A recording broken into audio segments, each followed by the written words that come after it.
people say, oh, it's genetics. It's like, yeah, but you haven't even tested your genetics to see where they go. Mm-hmm. Like, oh man, the only reason why he like this because of genetics. But yeah, but you tested your genetics on the couch. Right. Like, go test your shit and see where it goes. Like, you'll be shocked where your genetics will take you. Embarrassment will take you a long way. It'll take you a long way. I think that's part of like the problem too, is like today's culture ain't never been fucked over, embarrassed, cheated on, got their ass beat, whatever it is. We went through some shit and we're like, yo, that ain't happening again, dog. Like, so now they sitting on this protected lifestyle that when it does happen, the whole world crashes because they been protected their whole life. Mm-hmm. We done been through more than once.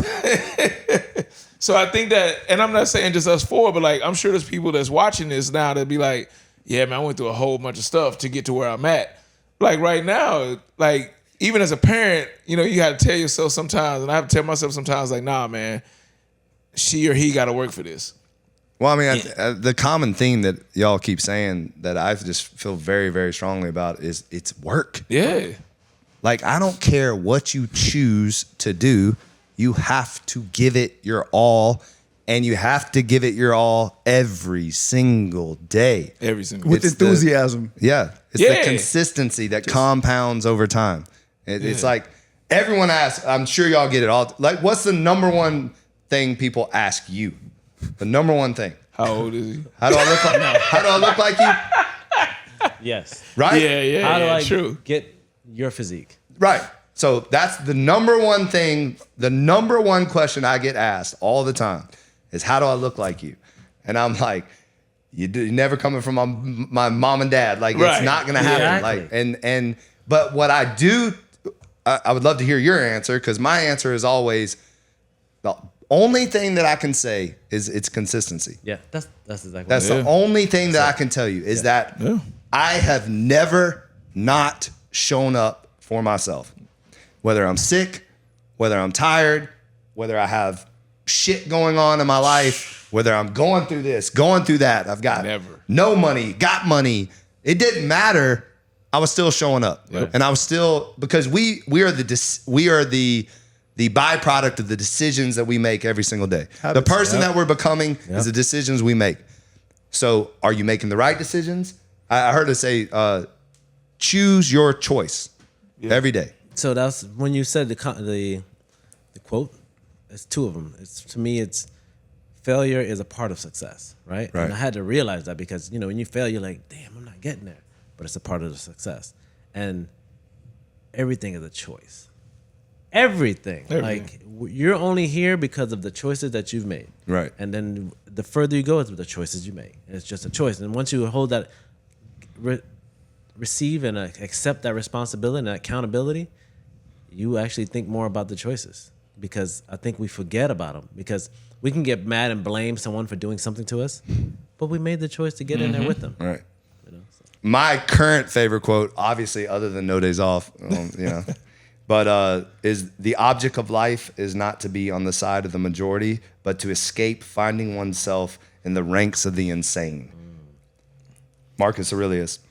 And it really speaks to me, because I often feel crazy and insane and alone and alienated, and like, why am I like this? Like, why does my brain not stop? Why do I want to see everyone win and no one else, everybody else is hating, all this stuff? And then you get in a room like this, you're like, oh, there's some other crazy people. So we're not alone.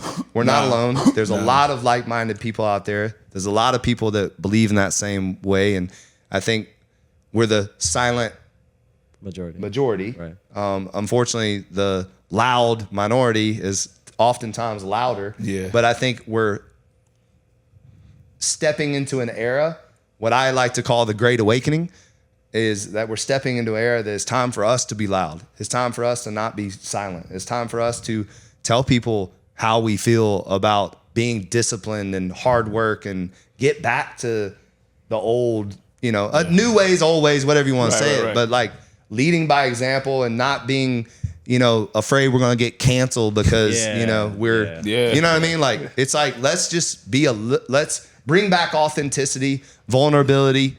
Let's have these discussions also with You know, like people are gonna see People this, that eat meat. You know what I mean? So No, but what you say? What you say? Have these discussions with people that eat meat? Yeah, we should. But no, like to go what you say too, like the accountability. I think that's one of the biggest things missing too. Is like everybody wants everybody to do so good. You need to do this and you need to do that. It's like, well, motherfucker, what are you doing? Right. Like everybody wants the world to change, but they're not willing to change for that the world. one right there, definitely. Like what you If you want to see the world change, the first thing starts with you. You change yourself, but they want everybody else to do all this stuff. Right. It's like, dude, like, nah. But Favorite quote? favorite quote right Currently, now is actually one of mine. But I always say this recently is like we have to start to learn to love ourselves, because when you learn to love yourself, not only will you not do certain things that will hinder your growth, you also want to see other people see how good that feels when you love yourself. So now you won't treat other people like shit either, because you're like, man, it feels so good to love myself. I wonder if I say the wrong thing to them, that's not gonna make them love themselves. How does one love oneself? You gotta actually sit down with yourself. I think that's another thing, man. People are scared to be alone. They associate alone with lonely, and it's two different words. You know what I'm saying? Like people are scared to be by themselves and sit with the thoughts that's going through their head. It's like that's the difference between isolation and solitude. Right. That's why we got You can headphones in find all day, music so much going all in day. solitude. It's So not much. isolation. It's solitude, because you're finding your soul is how I kind of say it. But to kind of expand on that, to me, it's the conversations we have with ourselves in our head. People don't want to talk to themselves. Well, not only do they want to talk to themselves, they keep talking negative to themselves. Yes. You know, people lead with what they don't have, what they can't get, they lead with negative. And that will destroy your life. It will destroy your life. So you can't love yourself if you don't And talk talk shit about yourself. positive to yourself. So And I that- tell but that people comes all the down to time showing to up on change yourself, the too. conversation you're having in your head first. And if you're not having conversations in your head, I'm kind of worried about you. Yeah. Like, if you ever Now, talk if to it's somebody with different voices, No, now that's a problem too. listen. They Yeah. say only 60% of people have an inner voice, though. Yeah, that's crazy. Is that true? Yeah, I said- I've I heard saw- that. I've heard Where'd that. you hear that from? I was, I did have a woman one time. I was telling her that I talk to myself all the time, Yeah. and she was like, "That's weird." Now, if you have a dialogue out she loud, goes, "You're one of those." That's what she said. "You're one of those." I was like, "What does that mean?" dude, self-talk is the best Yeah. talk. man, you can talk yourself out of some trouble sometimes. Yeah. too. Exactly. Now, you might talk yourself into some trouble, but a lot of times you can talk yourself out of some trouble. Like for real, like you got to have that talk with yourself. But I was saying that goes along with what you were saying about like that. Also is like, yo, I'm gonna show up for myself no matter what. I think all four of us in this room, like when the shit was like, when everybody counted us out, we still showed up every day. Right. Man, it was times I was going on 10-mile runs in tears. But I'm out there, like, I'm going to do this. I'm going on this run. I'm going to work out today. I don't know how it's going to work out, but I do know if I don't do the right shit, the right result ain't going to happen. What's your favorite broke story? I didn't do my quote yet. On the phone. Oh, I No, thought you no, did we're it. not. We're not No. Okay. No, y'all do your quote. Do your He quote. did his. He did his. You did yours, You all right. did yours. Yeah. So my favorite quote is by Mark Twain. Okay. It's easy to fool someone than to convince someone that they were fooled.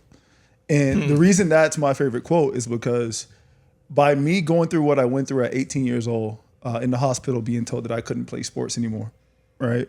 After almost losing my kidneys the second time, I was 19. I started to piece things together, right? I'm like, well, if I eat this, I'll get sick and I'll need medication. But why did I eat that? Who should have taught me? The school didn't teach me. Why didn't they teach me? Because I needed to fill their pockets. Right. Oh, then psychiatrists. So it's like, oh, they're all in bed together.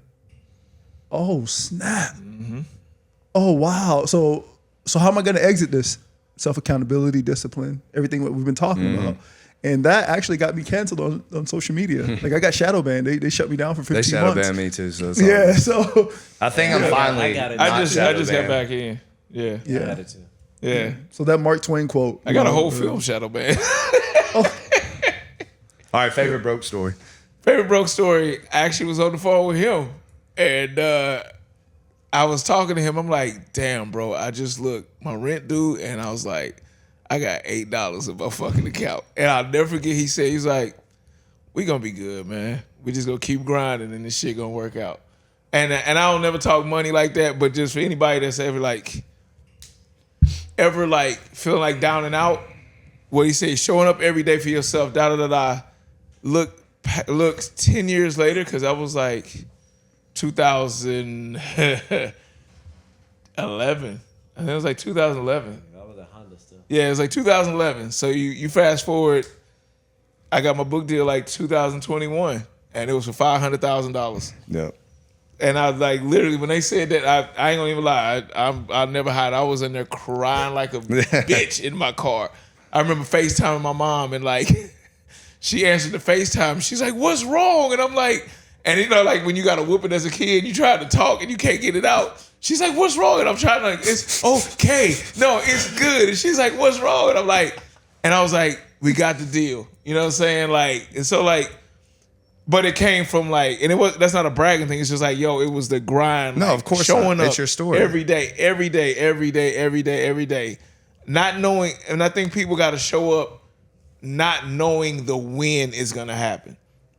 I think people want to put a time on like. Well, it's easy to show up if you know the outcome. Exactly. I think that's the discipline. But I think this is the thing. We know the outcome. We know if we show up every day, this dope result's gonna happen. Right. You just don't know when. Exactly. And that's the problem. People want to know, hey, do I got 2 months? It's the meme of the guy digging for the diamonds. Yeah. Oh yeah, and he quit. And the other guy quits, and then the other guy keeps going, and they're the diamonds. Yeah. So. And it's like, like when you really find your passion, I'm really convinced that when you find your passion, you don't set a timetable on it. You willing to work for that shit till you pass away. Yeah, I've always said it. When you find your purpose, and the only reason I say it like that is because I feel like passion sometimes can be related to emotion. Yeah, True. In this moment, And I totally understand what you're saying. Yeah, and it's one and the same. It's not. We're saying the but same it's momentary. thing. Like, But like, yeah, you're right. Oftentimes though, when you're passionate, you're excited about something, and then all of a sudden you have a bad day, and then that passion doesn't. Now you're on a 10-mile run crying. Yeah.